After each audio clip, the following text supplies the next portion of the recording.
Today, we're going to pull back the curtain on the web. We're looking at the fundamental framework, the absolute blueprint of every single web page you've ever visited. Seriously, have you ever wondered what's actually holding a website together? You know, before all the flashy colors and cool fonts get added, what is the skeleton? What gives it its shape? It's a question that gets right to the very heart of how the internet works. Well, the whole thing starts with this really simple but revolutionary idea called hypertext. See, before the web, documents were just documents. They just sat there. But hypertext created the idea of linking text to other text. And once you start linking images and videos and audio, well then you get hypermedia, this incredible interconnected web of information. And the language that makes all of this magic happen is HTML. It stands for Hypertext Markup Language. The best way to think about it is like this. If a website is a house, HTML is the architectural blueprint. It's what defines the rooms, the walls, the doorways, the entire structure of the building. Now this is a super important point, so let's be really clear. HTML is all about the meaning and the structure. It tells a web browser, hey, this chunk of text is a heading, or this is a paragraph. What it does not do is say this heading should be bright blue and in a fancy font. That's a whole other job for a different language. Right now, we are focused purely on the blueprint. So, what does this blueprint, this skeleton, actually look like? Well, turns out every single HTML page on the internet is built using a few essential, non-negotiable parts. And this right here shows you that translation perfectly. On the left, you've got some simple HTML code. Your browser reads all that, follows the instructions in the tags, and then shows you what's on the right. It displays the content, but it hides the messy structural parts from you. These 4 tags are the absolute foundation. First, you've got DocuType, which just tells the browser, hey, you're looking at an HTML file. Then the HTML tag wraps around everything else. It's the main container. Inside that, you have the head, which is for all the behind-the-scenes info, and the body, which holds everything you can actually see on the page. Here's a perfect example of that head section at work. See the title tag? It's tucked away inside the head, so it's not visible on the page itself, but it's what provides the text you see up there in the browser tab. That's what we call metadata. It's data about your page. Okay, so we've seen the skeleton. Now it's time to learn the language, the basic vocabulary we use to actually write our HTML blueprint. This diagram is key to understanding everything. The whole thing, from the opening A tag to the closing A tag, is called an element. The tags are just the little markers at the beginning and end, and the words "contact us" in the middle, that's the content.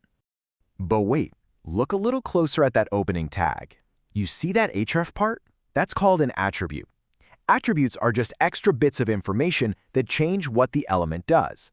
In this case, the href attribute is telling the browser where the link is supposed to go, and they always live inside the opening tag. So let's just sum that up real quick. Tags are the keywords in the angle brackets. They're the bookends. The element is the whole package, content included. And attributes are the extra details you add to the start tag to give the element more specific instructions. All right, now that we know the basic vocabulary, it's time to learn the most important grammar rule in all of HTML. This is all about understanding how different types of building blocks fit together. First up, we have block elements, and they act just like their name sounds. Think of them as big, solid blocks. They demand their own space. They always force a new line, and they stretch out to fill the entire width of whatever container they're in, pushing everything else down. You use these all the time, probably without even thinking about it. Headings, paragraphs, list items. All of these are classic examples of block elements. Each one creates its own new block on the page. Now, the total opposite of a block element is an inline element. These are more like individual words or bricks inside a sentence. They don't start a new line, they just flow in line with all the other content. And they only take up as much space as they absolutely need to.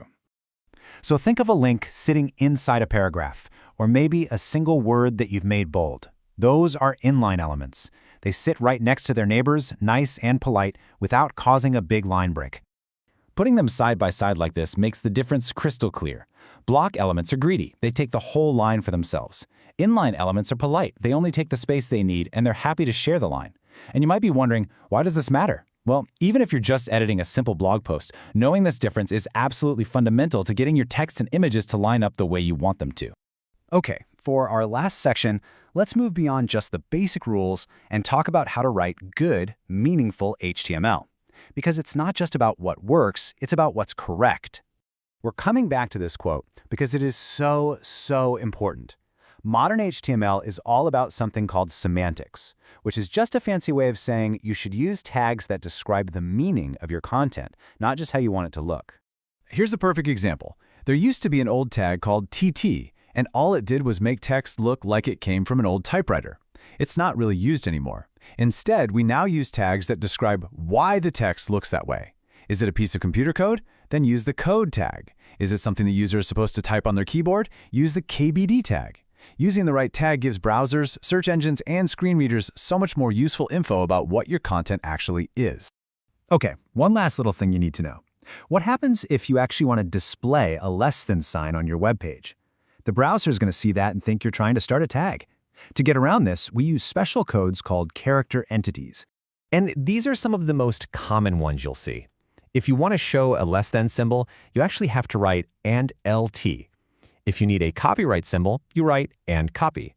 This just makes sure the browser displays the symbol itself instead of trying to read it as code. And that's pretty much it. That is the blueprint. HTML provides the essential structure, the tags, the elements, and the rules that holds up the entire web. It is the first and most important step in creating anything online. So the only real question left is, what are you going to build?